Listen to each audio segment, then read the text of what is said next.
Ladies and gentlemen, I apologize for the delay. We're waiting for other members to still sign in for the meeting. And as soon as everybody who's waiting outside and we have a line going out the door has registered and signed in, we'll begin the meeting. Thank you.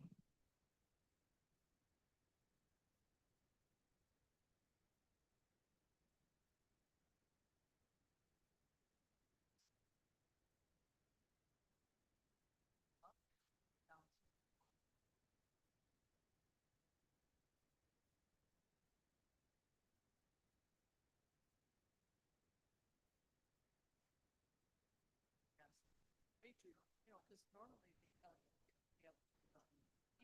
that's before. That's me. I'm going.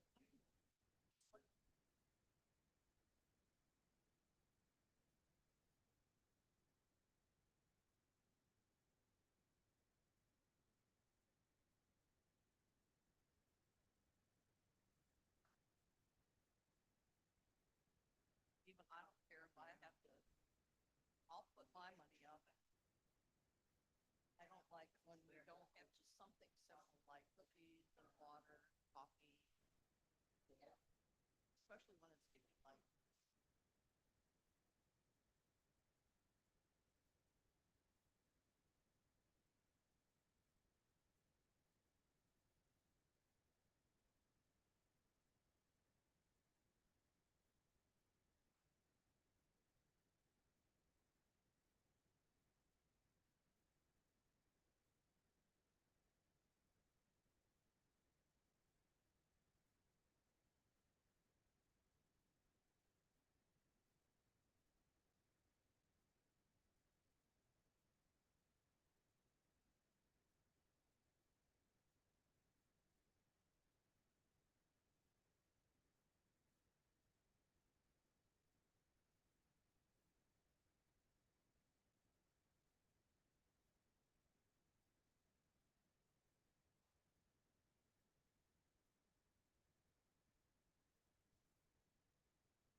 We're going to have over 50. They had 38 there before. Some of those people, I know that once everybody that's out there signed in, we will in excess.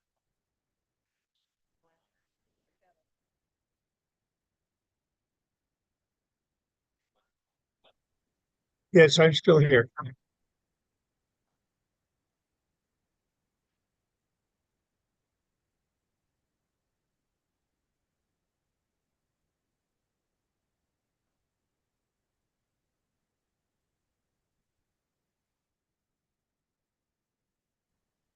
Yeah, this is John Berg here.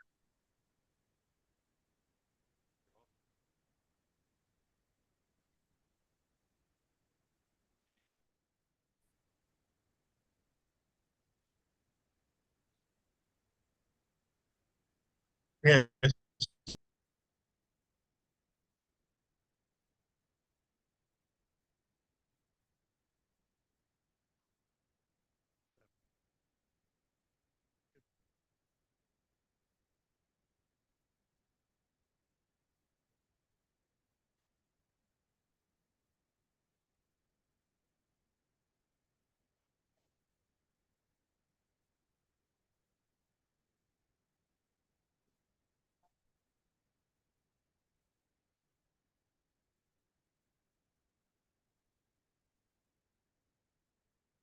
Well,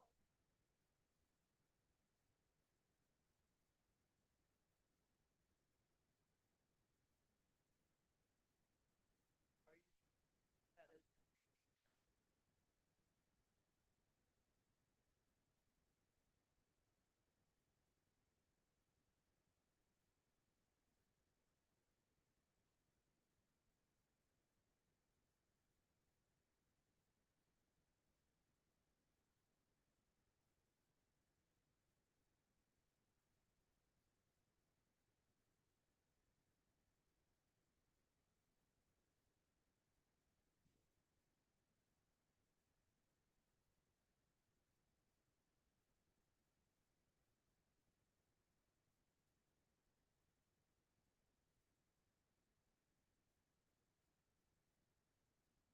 are,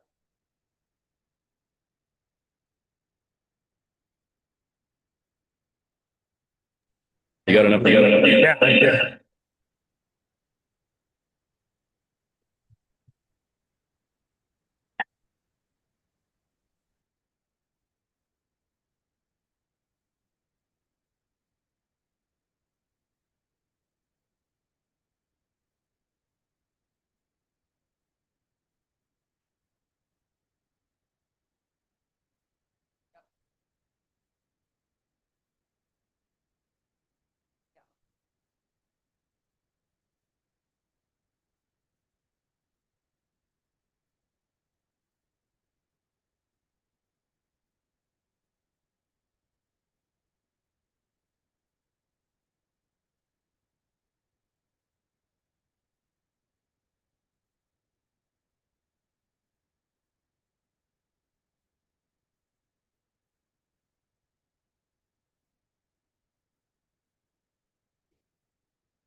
Yes, I did. They're already posted. Agenda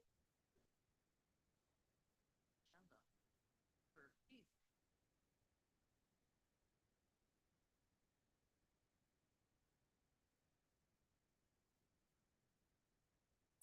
They're probably all up there. Put them on Cody. Up. Stuff.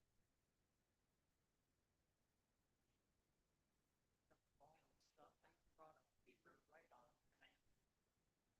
We're getting close. I see only maybe 4 or 5 people. So excited.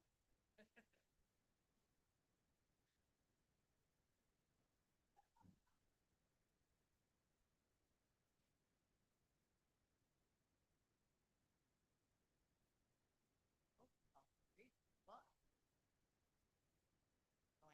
tell me.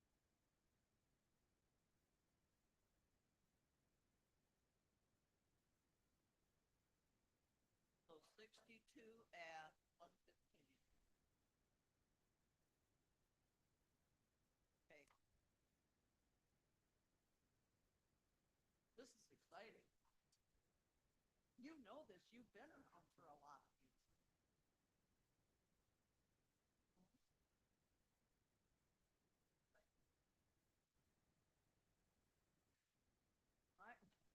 I'll have to read Quorum. I'll be out there knocking on your door. I bet we didn't have enough. Okay.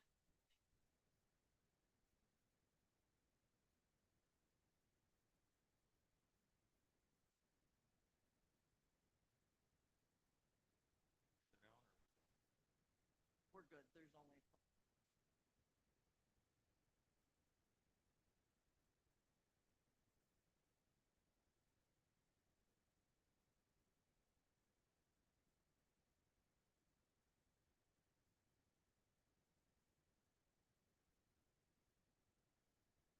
Good afternoon, everyone. I'd like to call the meeting to order at 1:16 p.m.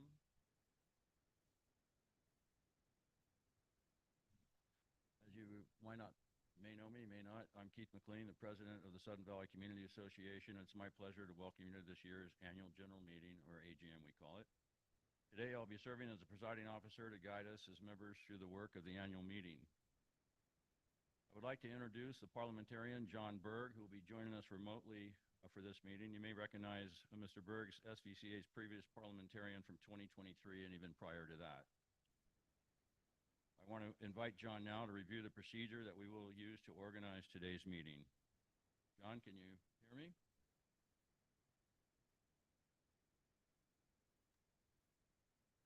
Yes, can you hear me now? Yes, sir. Okay, you want me to read the rules now? Yes, sir. Okay. Propose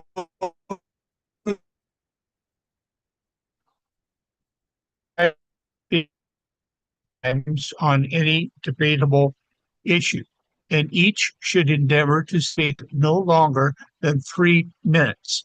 Please begin all comments by stating your or to confirm time let speak when their 3 minutes are up. To speak a second time, a member must wait until those who wish to speak on it have for the first time done so. Speaking for longer than 3 minutes or for a third time will require permission from the assembly to vote.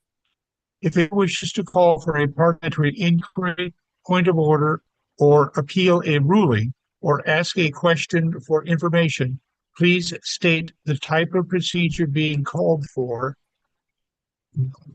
by approaching the microphone at the member's lectern located on the front right corner of the room. All right, thank you, sir. You guys want me to read that so you can hear it better, or you guys understand it? No. Okay, I'm going to have to read it again, John. You broke up quite a bit in there.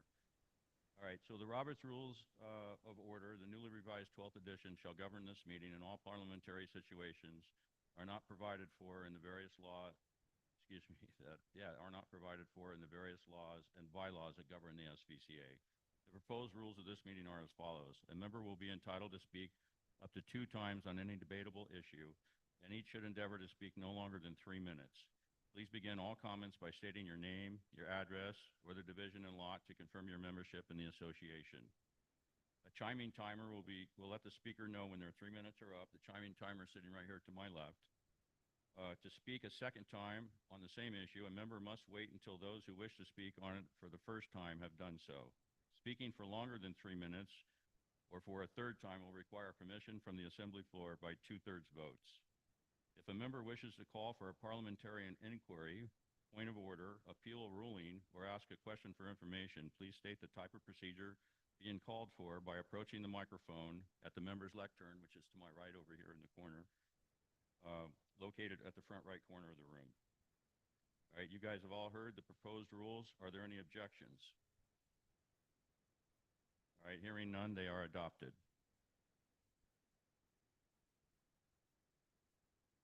I would like to also recognize my fellow board members, most of whom are present at this meeting.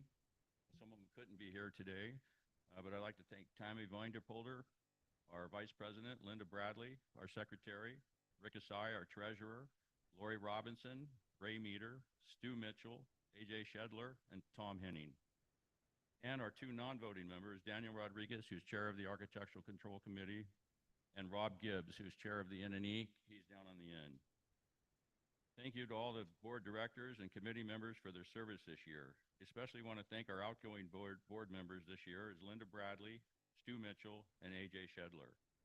I also want to thank our general manager, Mr. Bennett, and our staff for their support of today's meeting. We're very grateful to all the hardworking staff who have supported our efforts this year to maintain the day-to-day operations for our community. Certificate of quorum was What was our total? Go ahead. As of 1:15 PM, there were 62 members present in the dance barn, and here are the sign-in sheets that I have confirming that. Thank you, Linda. On the proof of notice of annual meeting, Okay. The notice of the annual meeting addressed to all members at the address on record with the Association Administration Office. 91 ballot packets were dropped into the Canada Post mailing system on Monday, September 22nd, 2025, and 3,020 domestic ballots and 5 international non-Canadian ballot packets were dropped into the U.S. postal system on Wednesday, September 24th, 2025, satisfying the bylaws. The requirement that notice be mailed at least 30 days before the meeting. I am in possession of all of the mailing information on these ballots.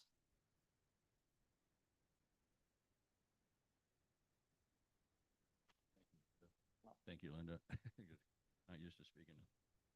All right, approval of the 2024 AGM minutes. The minutes of the 2024 annual meeting have been reviewed by the board and made available on the website. Are there any corrections to the minutes? All right, hearing none, the minutes are approved as presented. As per the advice of our parliamentarian, based on Robert's Rules 48:12, we propose to authorize the board to approve the minutes of the 2025 meeting. Are there any objections to this? All right, hearing none, the proposal is adopted. The next item on the agenda is the introduction of the candidates running for the Board of Directors. Rob Gibbs, Chair of our N&E Committee, will now comment on the election process and introduce the candidates. Rob? Thank you, Mr. President. So the election process for the 5th straight year, SVCA's balloting is being handled by a third-party election vendor, Unelect Election Services. Unelect is responsible for printing, mailing, emailing, registering, and counting ballots. Volunteer observers will be present during the counting, and were present, and a video of the process will be available on Sudden Valley's YouTube channel.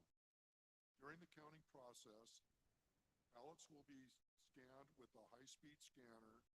The results will then be given to the NE Committee for presentation at the end of this meeting.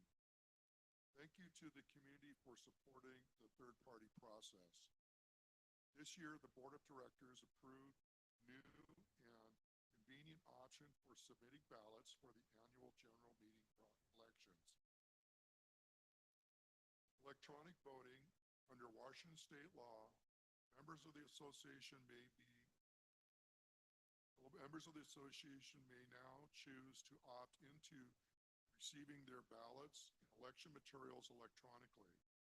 Once a member has opted in, the association's election services company will send an electronic ballot directly to the member via their registered cell phone or email address. After completing and submitting the ballot, the member's vote is securely transmitted back to the election services company, where it is verified, tallied, and included in the final election results. This process ensures that both accuracy and accessibility, allowing members to conveniently participate in governance of Sudden Valley. All these voting by mail, drop-off, online, and in-person all those voting by mail, drop-off, online, and in-person should have submitted these ballots unless you were voting from the floor at the meeting by a special ballot obtained during the in-person registration earlier this morning. Floor ballots will be collected by the NNE Committee or counted.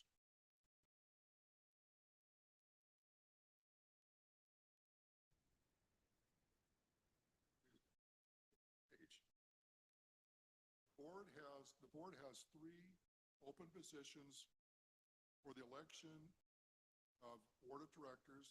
These are 3-year terms. And the candidate for the board of directors are Linda Bradley. The candidate wants to raise their hand. Okay. And Jean Maxner. And Joe Adams. And Sean Chaffee. Thank you. The N&E committee candidates. The N&E committee has 5 open positions for the election. Each committee member would have a 2-year term. No one has applied for the committee. Currently, there are 2 committee members who had been previously elected. Their elected terms have expired, but they may stay on the committee until a candidate applies and is elected at the next AGM 2026. And that would be replacing them at that time. The committee will be soliciting interested candidates to serve during the 2026 timeframe. If you are interested in serving, please fill out an application on the association's website, suddenvalley.com. Then the ACC committee. The Architectural Control Committee has 5 open positions for the election. Each committee member will have served a 3-year term, and only 1 candidate has applied. That is Terry Neblock. Terry, are you in?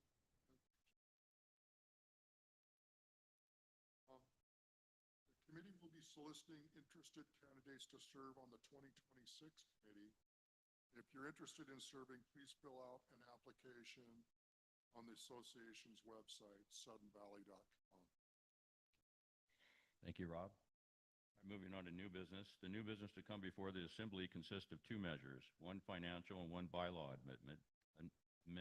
You received the explanation of each of the measures in your election packet, and you had the opportunity to attend board and community meetings on the budget and amendments. Measure number 1, shall SVCA's 2026 Annual Consolidated Budget, which provides for assessment revenue of $5,907,161 and non-assessment revenue of $2,196,697. Combined assessment and non-assessment revenue of $8,103,858 be approved or rejected. I'll call on Rick Asai, SVCA's treasurer, to present the budget. Rick? Thank you, President McLean. As you noted, President McLean, the budget has been sent to members in the AGM packet, which all members should have received by now.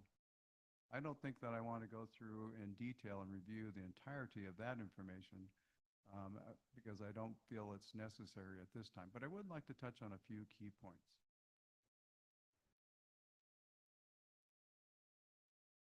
So just to review the overall budgeting process. So it's an annual process that combines our operating and capital budgets, looking at anticipated revenues and expenses, as well as necessary repair and replacement of assets. So each year, SVCA department managers conduct asset inventory and inspection, then submit input on the scope and schedule of repairs and replacements anticipated for 2026.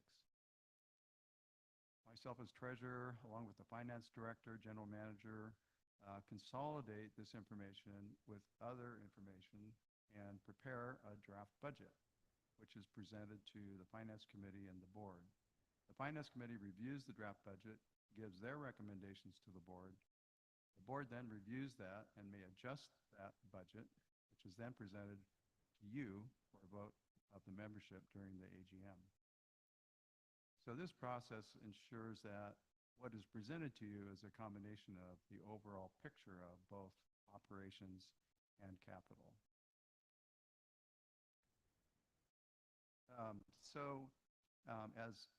As was noted earlier, the operating budget, so this is just part of our overall expense for the year, is presented in a balanced form of $5,245,015 in revenues balanced with expenditures. So that proposed monthly dues for 2026 will be $167.21 for a developed lot and $158.79 for an undeveloped lot. There's no planned use fees for parks, pools, or fitness center, as was the case a few years ago. There's also no assessment in addition to that dues increase. So how is that dues assessment distributed within our overall budget? So this circlegram, I think, is helpful to visualize where our money is going. So that blue half circle, semicircle, signifies the operational budget, roughly about half, 8673 of that 16721. The SERP, or Capital Repair and Replacement Reserve Fund, is $40.04 of that 16721.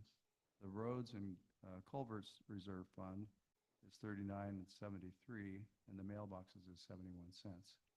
So you can see it's roughly half operations, roughly a quarter SERF, and a quarter roads, with a little tiny slice in mailbox.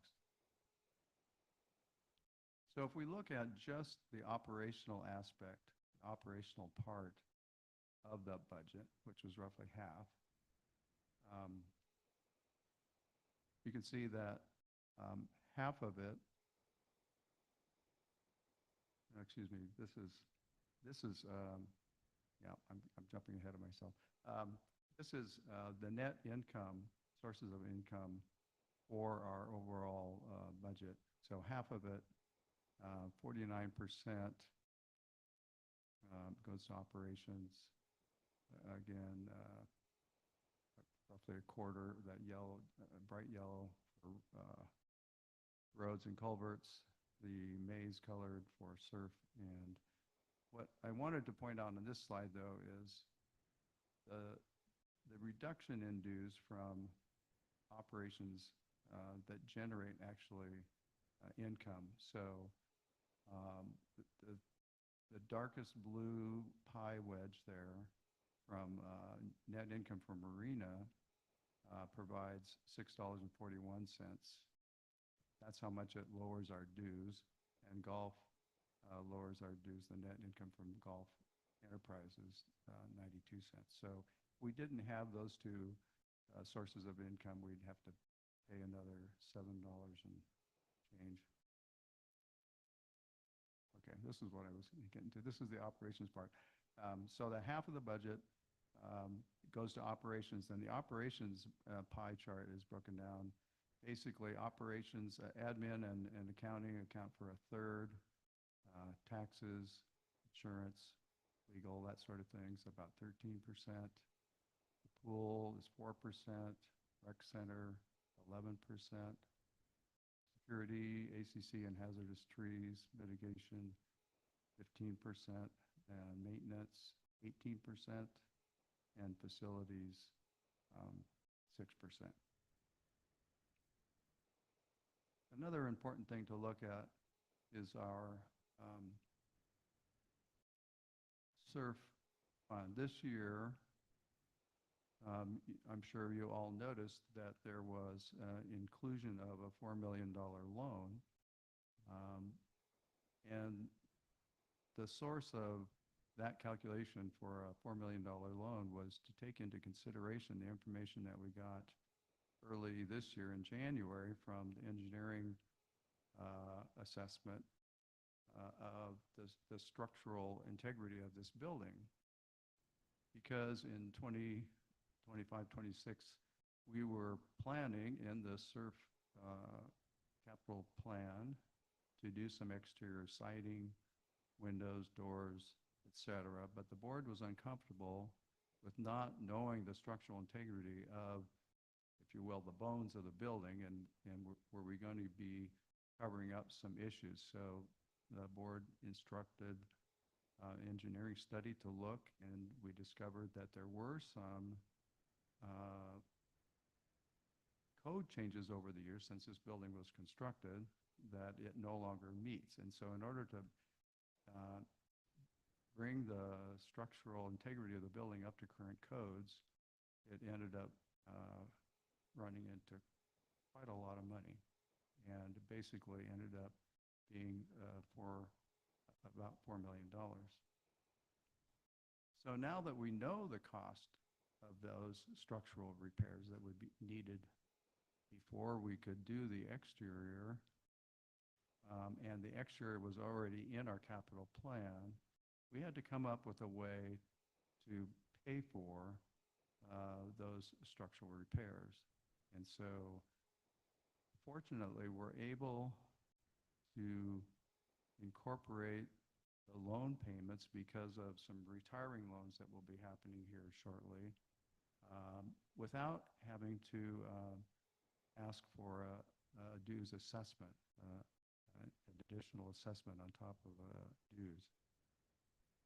Now, I also say that with the caveat that no final decisions have been made on exactly what or when to work on Barn 8 or Barn 6. So these are just scenarios that have been developed in order to meet our reserve study requirements, which was done finished in August. So we have, that's why we have the $5,049,064 in our facilities part of SURF, and we have additionally $705,783 in equipment replacement and repair that's anticipated for 2026. For the roads and culvert fund, engineering, planning, inspections, $51,009. Roads, $317,146. Ditches, culverts, and swales, $135,546. Stormwater mitigation, $1,060, $1,179 for a total of $1.429334. So those are the main things I wanted to bring up. I'll bring up and cover a few additional things in my treasury report. Thank you very much. I've enjoyed learning more about the association through my role as treasurer. Thank you, Mr. President. Thank you, Rick. I appreciate that. All right. Are there any comments? All right. Hearing none, move on to Measure 2. Shall Article 6, Section 7, leasing be amended to provide for fines for owners who fail to comply with SVCA bylaws and required governmental regulations pertaining to the leasing or rental of their Sudden Valley or property in Sudden Valley? Have any comments on that measure? All right, hearing none, we'll continue on. This concludes the presentation of the candidates and discussion of the budget measures. Please vote with your ballot now if you have not already done so. I assume everyone has. Is that correct? All right, thank you. And any committee members will come around and gather any ballots. Oh, you haven't? You have yours to hand in? Oh, okay. All right, very good. All right, committee reports. There was a young lady behind them too. Oh, okay. Thank you. All right, the committee reports have been posted to the SVCA website at suddenvalley.com, so you can look up the committee reports for the year, kind of what they've done, a little summarization of their efforts. All right, the President's report. I would like to start by thanking everyone who contributed to the association's numerous accomplishments over this past year. I really can't believe that another year has gone by so quickly. I would like to start by thanking our current board members, our committees, and our many committee members, as well as all the wonderful staff. As you're aware, and we have a lot of volunteers as well, and I'd like to thank them all because it's what makes this community thrive and stay together. As you guys are probably aware, our general manager, Michael Bennett, is leaving Sudden Valley, unfortunately, due to family health issues. And we want to wish him the best and a big heartfelt thank you for everything you've done for us. We've been able to accomplish a lot this last year, and I appreciate that.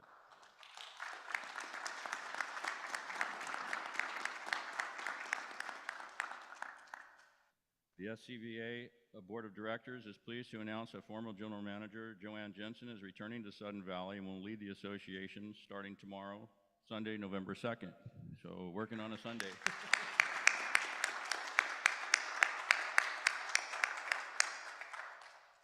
Last year, we saw the reemergence of the Finance Committee.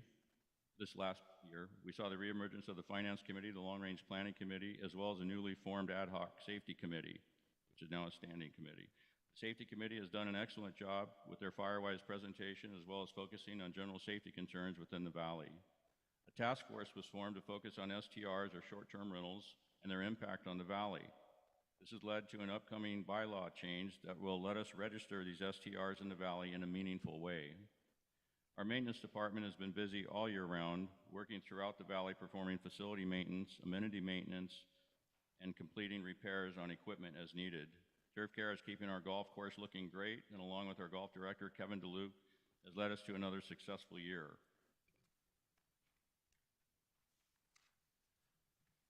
Our rec staff once again partnered with the YMCA to bring back the swimming programs to the Valley for the many young families in our community now.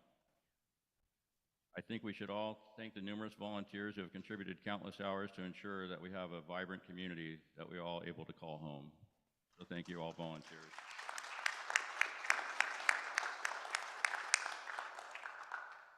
Many projects were completed in 2025, with a couple more wrapping up by year's end. The Area Z maintenance building has been completely remodeled this year, and the administration offices, the library, and the clubhouse have all had their exteriors repainted, and the asphalt golf court paths have all been brought up to par. Next year, we are planning to resurface the marina tennis courts along with new fencing. We also hope to make significant headway on removing Barn 6 before it falls down, thus making way for a new pavilion or multi-use structure. Our 2025 roads program is wrapping up with a number of scheduled resurfacing and culvert projects as well. I look forward to another great year next year and continuing to improve the community we all love. The Treasury's report. SVCA's Treasury, Rick Asai, will now present the Treasurer's report.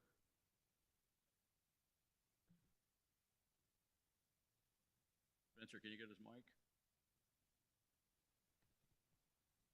Thank you, President McLean. So good afternoon again.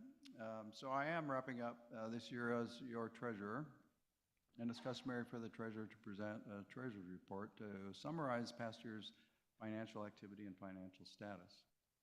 I've already presented information about the 26 budget, but before I go any further, I'd like to thank the members of our Finance Committee for their dedicated time and attention to the finances of the association here at Sudden Valley.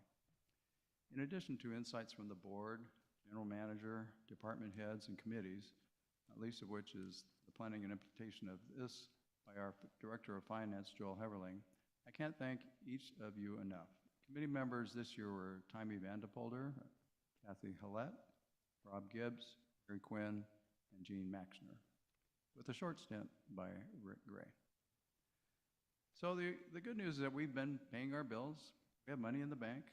In reviewing expenses this year on a balanced budget of $4,720,780 through August 31, 2025 this year, the total allocated operating expenses actually exceeded our budget by $91,374, yet we're showing a net operations surplus of $213,745 through the month of August.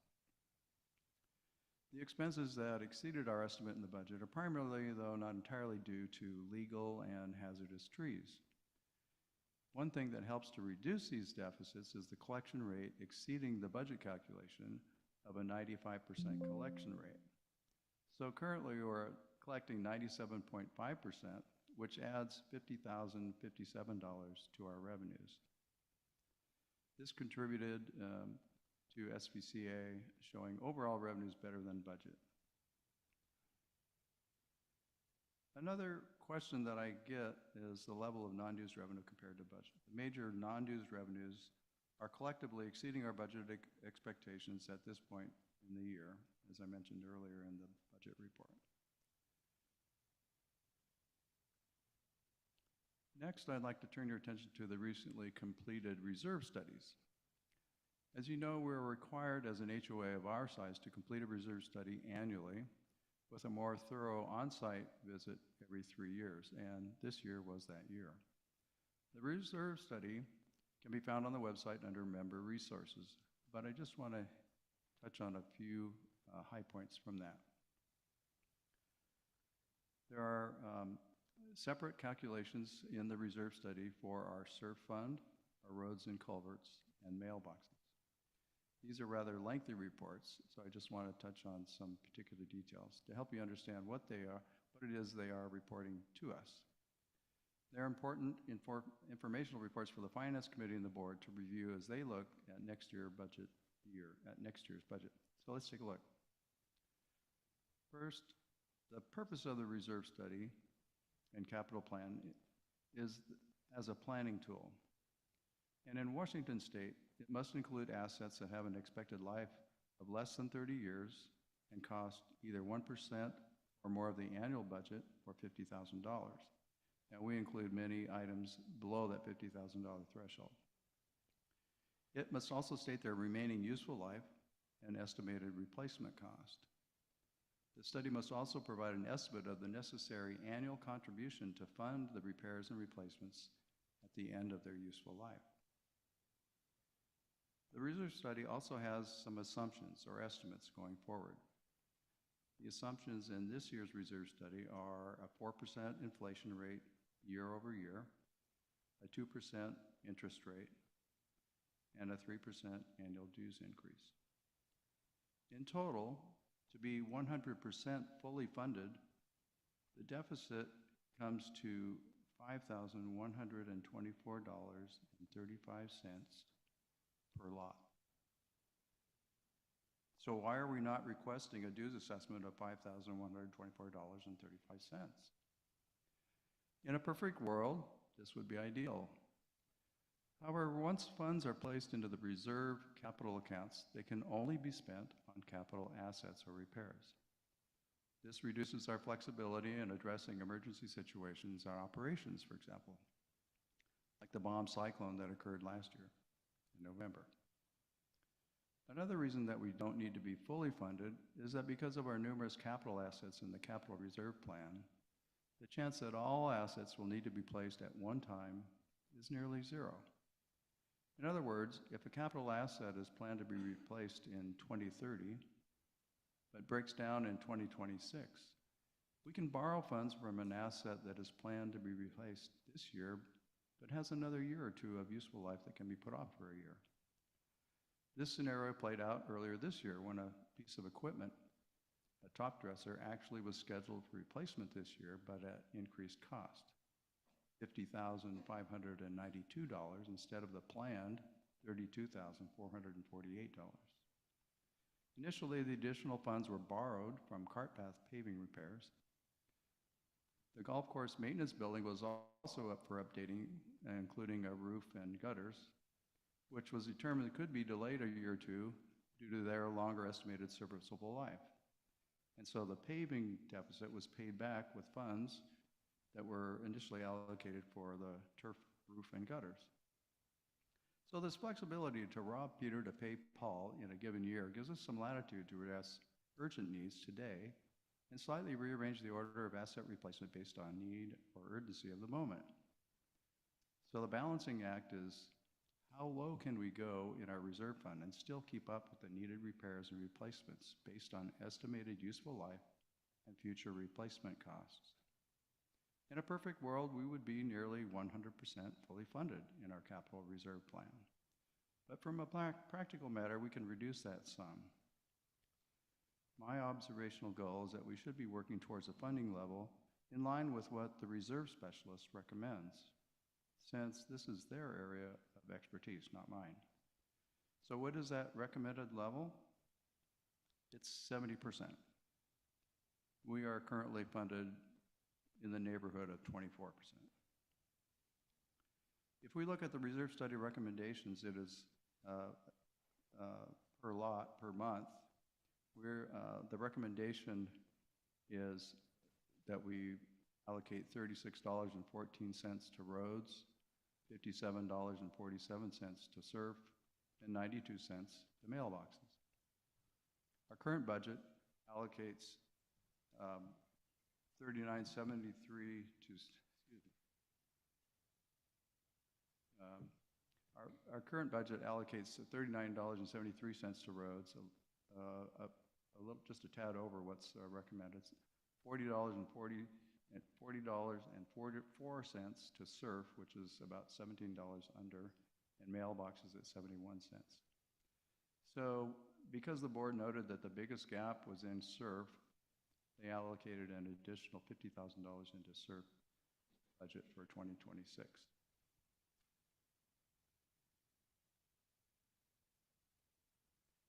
So I referenced a little bit discussion on the $4 million loan. The specifics on that, the numbers that we were informed about to do the infrastructure and all the additional bone building or for the barn 8 and the entry there at the beginning of 2025 was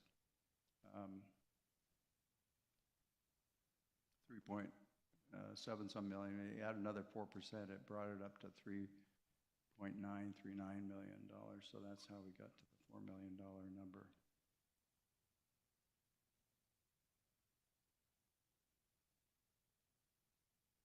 So from an accounting and reserve study standpoint, the higher cost of $4 million is now, as I explained earlier, in our SURF capital plan.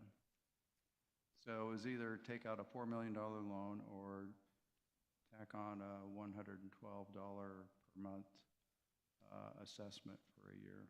So because we could service the $4 million loan without any additional assessment, that's what was put in the budget. So I've tried to highlight just a few of the high points on the activities of the Finance Committee this year, and I think overall we are in a good place. I think we can be in maybe a slightly better place going forward, but for the time being, things are rolling along pretty well. Thank you. Thank you, Rick. All right, moving on, we have the general manager's report. Mr. Bennett. Thank you, Mr. President, and esteemed ladies and gentlemen. I sat in this room in 2018 at night when I was interviewing for the job the first time, and I've recognized a few of your faces. I did.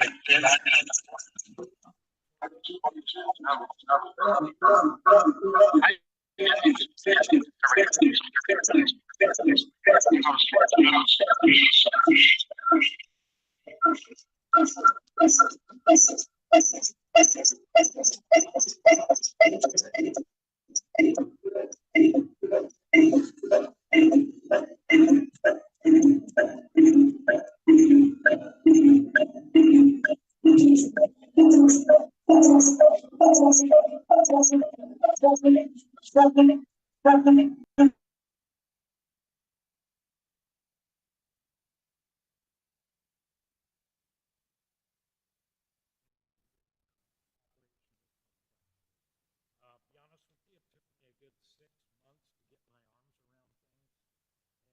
around things. And, my only regret is that my wife and I were unable to buy a home and move here. And it's because of the health issues I've got to take care of. You're in good hands with Joanne Jensen coming up and a great board. So let me just touch on a couple of things and blow our own horn here. We implemented the One Digital People Services HR Consultant Services Agreement. This is okay. So I'm going to sing a song. Get up there. There we go. I think everybody can hear me now. So this year we implemented an outsourced human resources or people services consultant services agreement. What this allows is the type of subject matter expert, right? For anybody who's run a business in Washington State or anywhere, you know that HR, people services, and employee relations and benefits are a big deal. The law changes almost constantly, not only in Olympia, but in Washington, D.C. So prior to me coming on, Joanne Jensen recommended that the board outsource a large portion of this to technical expertise, and we did so. And they've been a great help with it. And that dovetails into the second point here. We drafted and implemented the 2025 employee handbook. This hadn't been revised for several years. So working with Linda Bradley and the document review committee, the 2025 employee handbook was updated. And I think we kept it, what, Linda, to 80 pages? A little light reading. And for those who've been by the Welcome Center, we originally implemented the Welcome Center native plant demonstration garden. This again was almost $40,000 worth of plants donated or granted by Whatcom County. And again, this was an initiative initially started by Joanne, so I was happy to be able to finish up. And it looks great over there. It's not deer food yet, but it is going to be a nice addition. And what it does, it gives property owners a chance to take a look at what kind of low water native plantings you can do in your home, right? So we also, for those who have the little sticker on your car, we coded, debugged, and implemented the 2025 SVCA vehicle registration sticker program. So it's a software app that I wrote along with the team, and we debugged it, and we've efficiently registered over 1,100 vehicles as of October 2025. I'm sure the board will elaborate on it a little further. The purpose of this primarily at first is to gather data, right? We would really like to know how many people are using the marina, the beaches. Is the congestion down there driven by non-owners and non-residents? So the only way that you're going to find that out is to start having some type of program to identify the vehicles. Now, moving forward, the Long Range Planning Committee and the board also are looking at issuing stickers for non-residents to park, and there may be a charge for that going forward. That will be dependent upon DNR, Department of Natural Resources, because they manage the aquatic shared use of the beaches, right? So Pleasant Valley owns the property up to the water, but in order to use the water, you've got to pay a lease. And if you do not have public access to the beach, the annual lease is very high. And currently, Sudden Valley does not have to pay that because the beaches are open to the public. However, the initiative that we put forth in the amended lease agreement that the board and Joanne will be negotiating with DNR will provide for an impact fee to be charged to non-residents for the use of the beaches, or not the beaches, but we're calling it the impact, which is what it is. Coming into park, they have trash, they fill up the cans, just like everybody else does. So kind of a long story short, that's the reason for the parking sticker program. It's initially to gather data. So I hope the board liked the app. I have trained Spencer now on how to maintain it, and he's a guru on the Python programming language now. I've got him up to speed. Good job, Spencer. Finally, close liaison and collaboration with short-term rental task force. At my previous life up in Suncadia, it took us 18 months to put together a workable short-term rental registration program. Something that helps to control and fairly implement the controls on impact that you need to have short-term renters.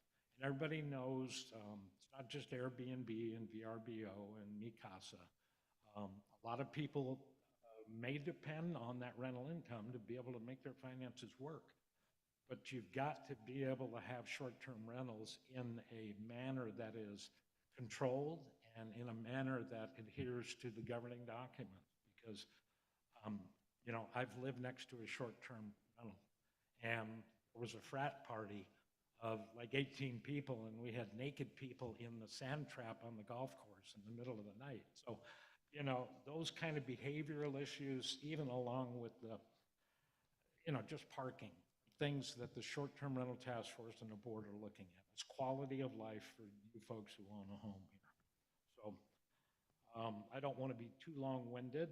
Architectural control submissions, gosh, these guys are the heart and soul. They work a lot. Daniel Rodriguez, Alan, are you up here? Alan Heldajian? Hey, Alan.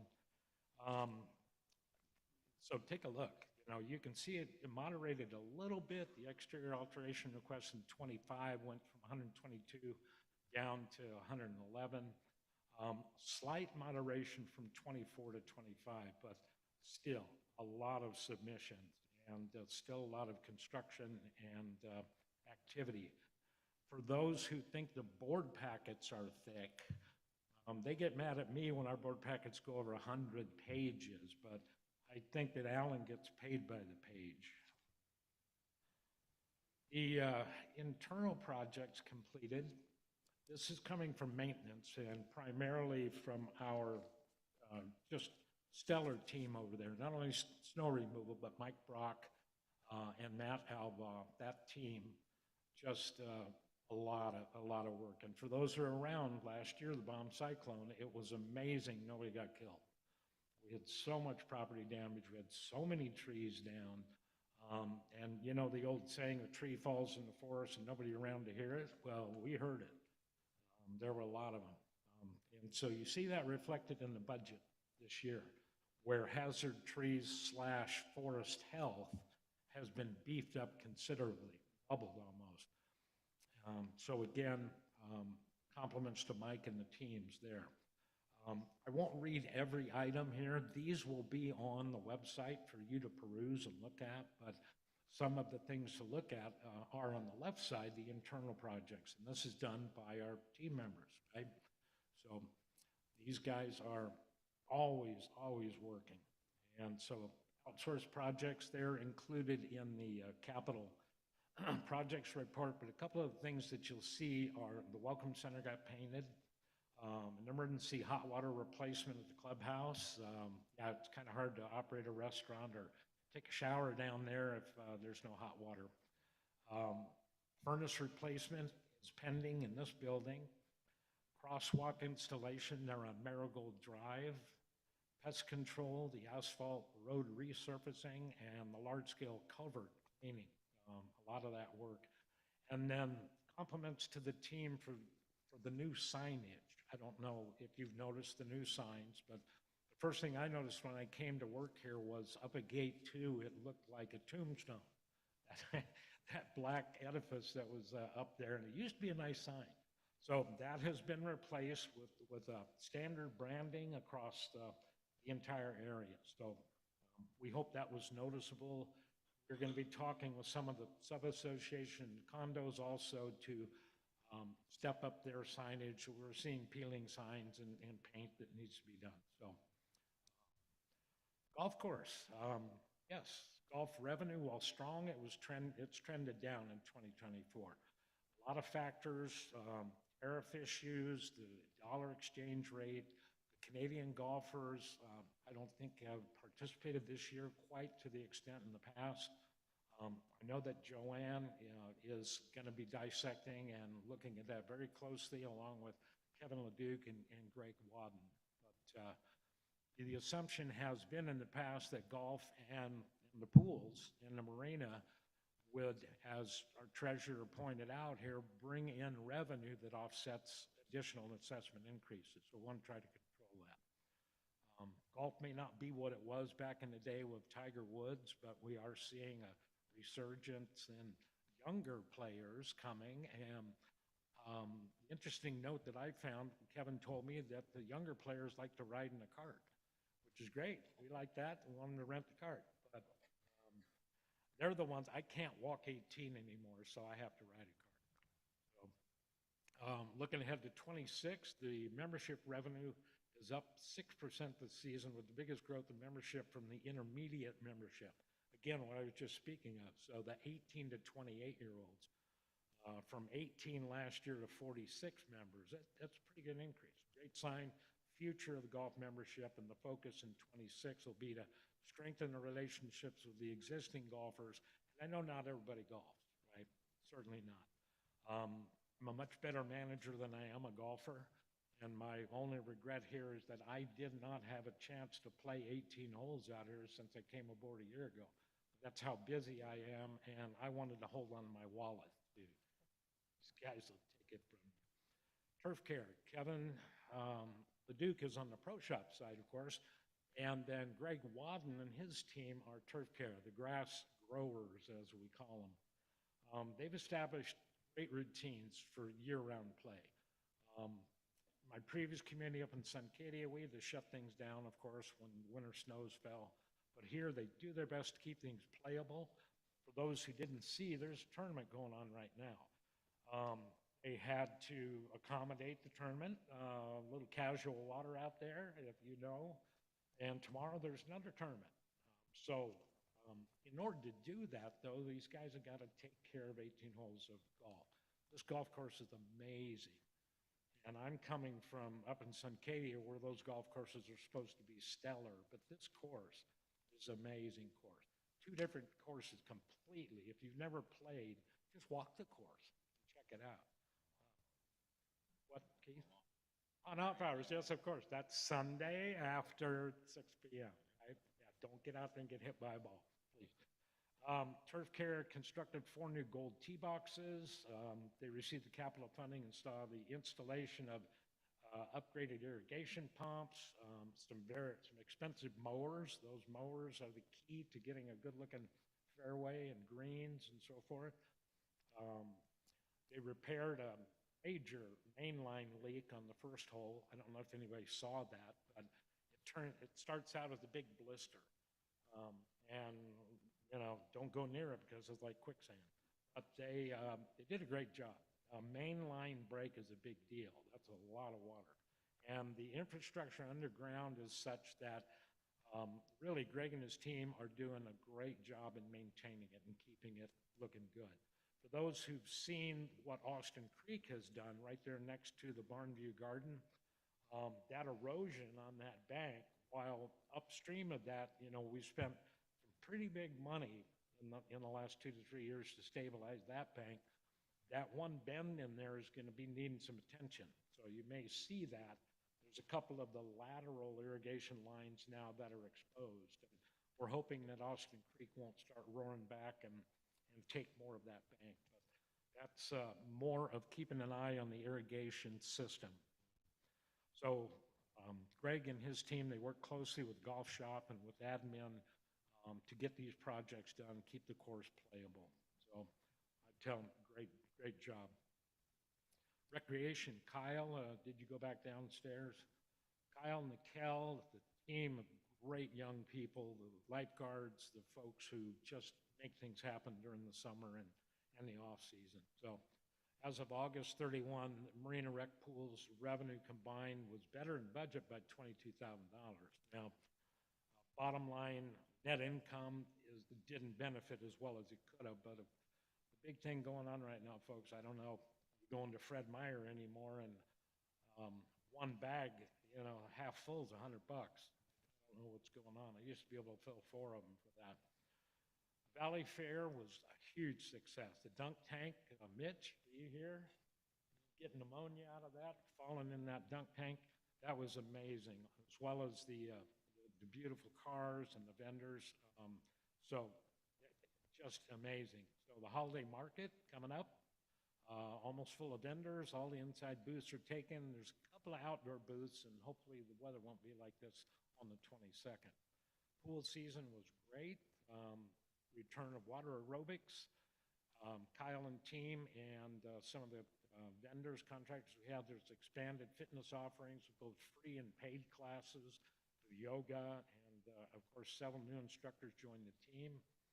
And updates, the paint job down in the fitness center, and that was done by staff. That was a pretty good job, I thought. Okay, a review of the 2025 capital projects. Again, I won't go line by line through them. These are all available for you to look at on the website. just to give you an idea, these are CERT projects, so the turf care building is pending remodel. The board's already approved the $115,000. The clubhouse HVAC is in progress. Barn 8 was paused. The golf course aerator, golf course trailer, top dressers, these are all of the items that are either in progress or complete. And we just completed computer replacements for Windows 11, a big deal. If any of you got an old Windows 10 computer, you probably know that Microsoft just bailed on you. They're not going to be supporting. I got a message from TurboTax that said, you can't run your taxes on your Windows 10 computer this year. So we had to upgrade here, and the upgrades are for compatibility and security of your data, accounting systems, and so forth. So, oh, and also I want to thank the board for the screen and this beautiful new data projector we got on sale on Amazon. And I don't know if you can tell the difference. We have the two of them on, but we think for old folks like me, it really helps to be able to see these screens. Yeah. So thank you, board. That was money well spent. The capital project and roads, now this is where the big money is, right? We've got a lot of roads out here that the board wishes that the county would take over, but even though there were some rumblings from Tyler Bird that something may happen with some of the arterial roads, nothing has ever happened. So for those who don't know, the Sudden Valley pays, what was his quote? Almost $2 million into the county road fund? Sometimes, right? And we're not really getting much benefit out of that. So you can see where a lot of your reserve money is going to maintain the roads. The Area Z access bridge, if you get a chance and you're over there coming from the Area Z, the bridge is here. It came in on 2 big trucks. It's in 2 pieces because it wouldn't fit on a trailer, but that bridge will go in place. And the reason for that was the old wood bridge there was unsafe to have the snowplows drive over it. We didn't want our guys to go into the creek, and that did have to be replaced. So that was a major capital project. Also coming up, as you know, the Polo Park Bridge. So roads, that's where the big money is, folks, and the culverts and the bridges. This is even more data that you can take a look at. These show the detail of the open and closed projects, the amount approved by the board, the amount spent on a certain item to date, and the right fund, the right is the obligated funds. That's money that is still sitting there in the bank account waiting to be spent on those projects. So take a look at those in detail, go into the website, and you can slice and dice this and formulate any questions you might have for Joel or for the team. And the same for roads. This is that same spreadsheet here. So I appreciate your attention, and I would, again, thank everybody for making my family and I feel welcome here, along with the board that has just really gone out of their way to work with me and make the place a success. I'm going to really miss you guys. For those who don't know, you new candidates coming in, this board puts more hours in than any board I've ever worked for in 25 years. I will estimate that you put in from 600 to 800 hours a year each. That's almost a full-time job, and you know how much they get paid? I think they need a raise. So, again, I thank you, and Mr. President, and esteemed board members and members of Sudden Valley. I bid you adieu after today. God bless you, and vaya con Dios.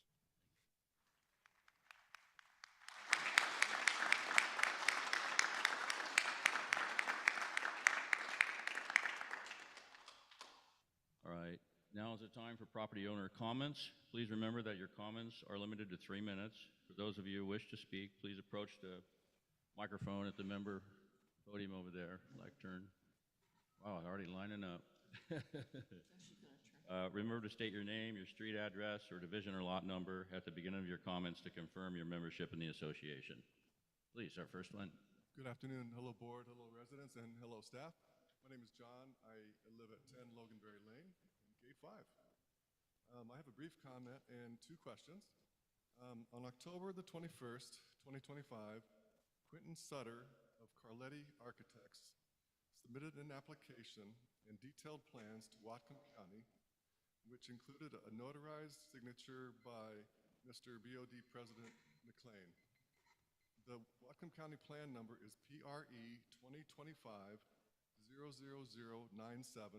and documents in detail the quote, replacement of existing 130-foot by 100-foot community event structure, unquote. The event structure that this plan refers to is Barn 6, which is the dilapidated barn, of course, right next to where we are here. On August 23rd, 2025, the Sun Valley Long Range Planning Committee proposed a plan for building a Barn 6 enclosed pavilion at a cost of $3.1 million. So, preliminary plans have been, preliminary plans have been submitted to the county by the Board of Directors for rebuilding Barn 6, and the Long Range Planning Committee has proposed a Barn 6 rebuilding budget of $3.1 million for construction to begin next spring 2026. My questions are the following. How is the board planning on funding the Barn 6 rebuild for $3.1 million? These funds are not in the 2026 budget. And my second question is, does the board intend on a special assessment on our dues up to $24 per month to pay for the Barn 6 rebuild, or will the board use the Barn 8 refurbishment loan funds of $4 million that are currently in the 2026 budget to pay for a Barn 6 rebuild? Thank you. Did you write his questions down? Very good. Thank you. Any additional comments? No, is the board willing to address the questions? This is not a forum for that. It's not a town hall. It's our annual general meeting to go over the results of the bids and so forth. But they are noted, and they will be on amendment in the minutes. Thank you. I assume by Mr. Treasurer Asai's comments that the answer is that you really don't know. Thank you. Michael. My name is Michael DeVoleo. I live at 37 Longshore Lane in Gate 1. I want to start by thanking Rick Asai for the work that he has done, not just as treasurer, but he's been active on several other committees too, and he's just done an excellent job, and I really appreciate that you put in, Rick. Then I want to second what the previous speaker said, and the thing that struck me as I went through the budget, and maybe I missed it, but I didn't see a line item for golf course revenue.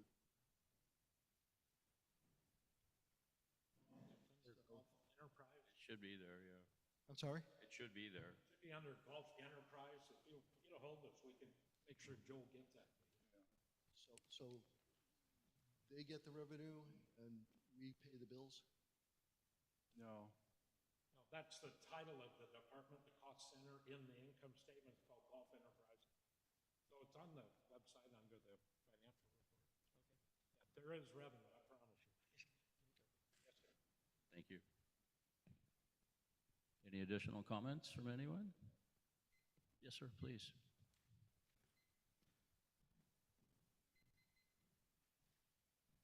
Thank you for your presentations today. My name is Hugh O'Brien. I live at 9 Highwood Circle. I'm interested in the roads reserve funding, and I know the treasurer mentioned that there was a recommendation that we maintain that at 70% approximately the funding. I'm just reviewing the same documentation, and I'd just like to point out that perhaps I'm reading it incorrectly, but we're actually at 16% of funding for the total amount recommended.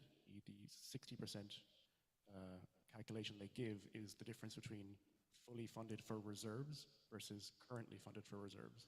And I think a more articulate version of that is amount currently saved for reserves versus total replacement cost, which I think is unfortunately reduces the actual amount to a lower number.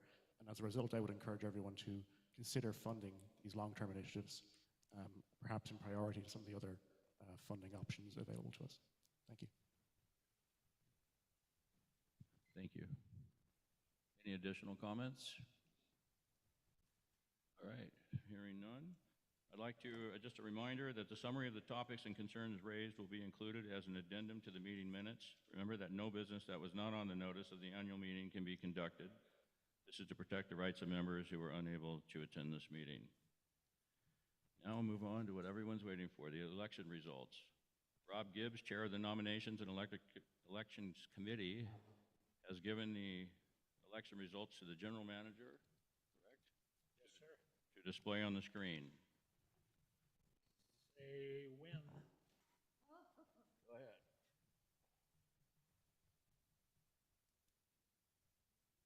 Drum roll.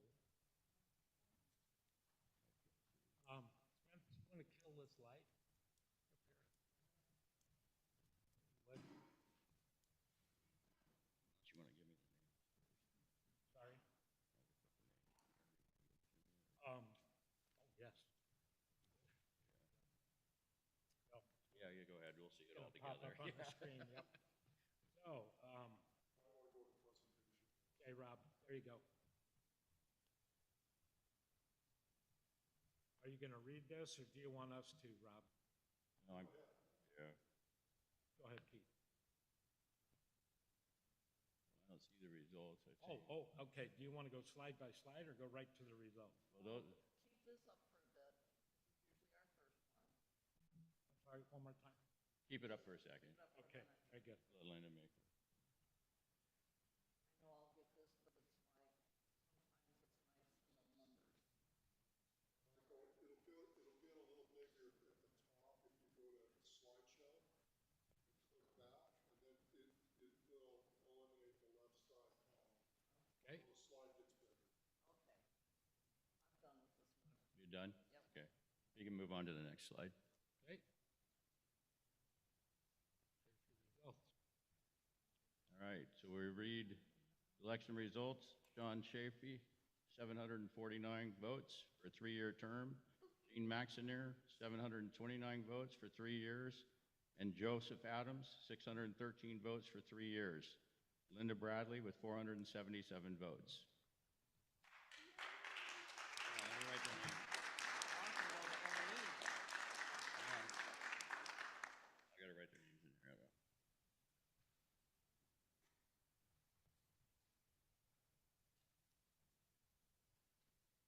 And then I would also like to say that the new board members, I'd like you to come up before you leave, so just don't run out, so we can talk for a second. Thank you.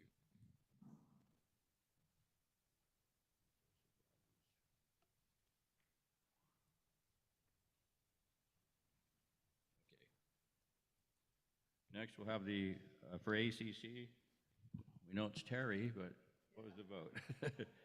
845?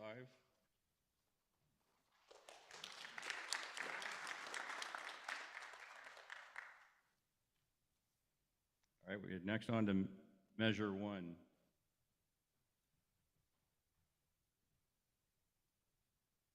Measure 1's been approved. That was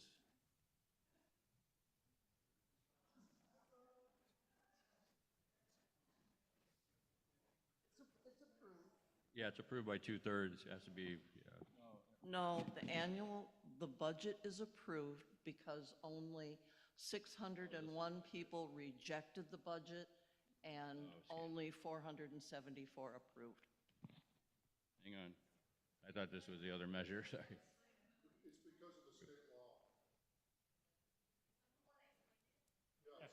Linda, could you explain that? Yeah, ahead, so RCW 649525, in the state of Washington, it provides that a budget is ratified if not rejected by the owners holding a majority of the votes. And so the majority of the votes in Sudden Valley is 1,561. And so it's, unless you get 50% plus one to reject the budget is approved in Washington State. That's been the law now for, I believe, the last 4 years that I know of. Yeah.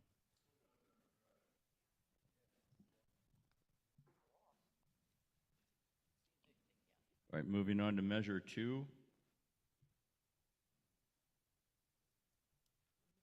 All right, this is 773. It's been approved. 2/3? Yeah, this is the one that I wanted to make would have sure. been, yeah. I know. Thank you. Thank you.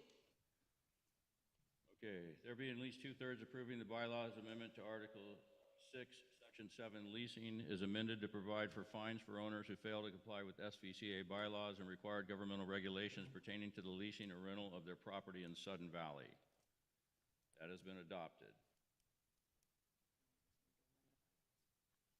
What's that? Amend the bylaws and post them up on the Yeah. website. Okay. Are there any announcements? Other than, we have an open organizational meeting. That's what I wanted to talk about the new board members about. So we have a organizational meeting will be held Tuesday, this coming Tuesday, November 4th at 6 p.m. in the multipurpose room A, which is downstairs. And we call to adjourn the meeting at 2:27 p.m. Thank you. Thank you, guys.